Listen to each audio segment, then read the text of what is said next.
नमस्ते भाई बहनों, आप सभी का स्वागत है हमारे वैष्णवी लोकगीत चैनल पे। आज हम आप सभी के बीच लेकर के आ गए हैं बहुत ही प्यारा, बहुत ही मजेदार कहरवा गीत है दोस्तों। आप सभी को कैसा लगेगा आप लोग कमेंट करके जरूर बताइएगा। तो चलिए दोस्तों सुनाते हैं आप सभी को। हमारी लाल की चुनरिया सहर ले चमक, हमारी लाल की चुनरिया सहर ले चमक, सहर ले चमक हो सहर ले चमक, हमारी लाल की चुनरिया सहर ले चमक, हमारी लाल की चुनरिया सहर ले चमक।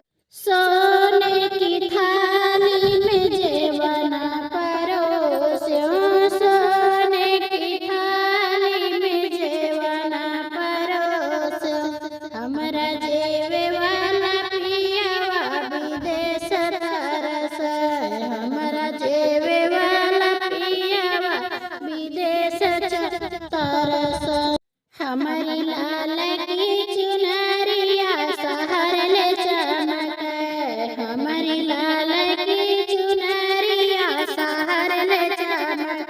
झाझर गेरुआ गंगा जल पानी, झाझर गेरुआ गंगा जल पानी, हमरे घूटे वाला पियावा विदेश तरस, हमरे घूटे वाला पियावा विदेश तरस, हमारी लाल की चुनरिया सहर ले चमक, हमारी लाल की चुनरिया सहर ले चमक।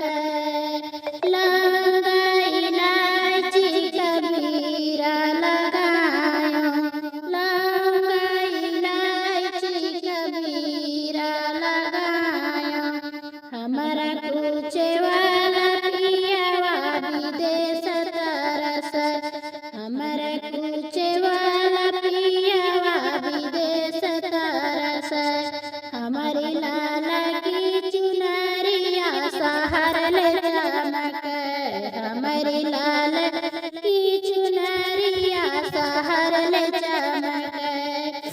फूला ही चुनी चुनी से जा लगायो, फूला ही चुनी चुनी से जा लगायो, हमारा सोवे वाला पियावा विदेश तरस, हमारा सोवे वाला पियावा विदेश तरस, हमारी लाल की चुनरिया विदेश तरस, हमारी लाल की चुनरिया सहर ले चमक, हमारी लाल